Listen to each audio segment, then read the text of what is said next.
15 वर्षापूर्वी पोरगी जर नवऱ्याच्या घरी निघली तर आई तिला सांगत होती पोटभर खायचं आणि दणकून काम करायचं.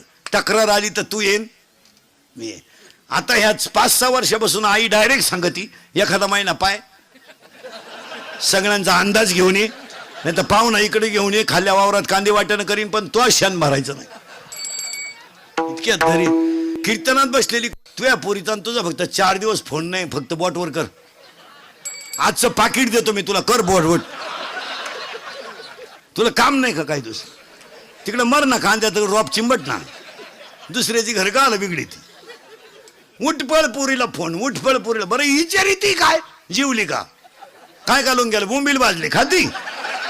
आवळ्याचा बाजार नाही.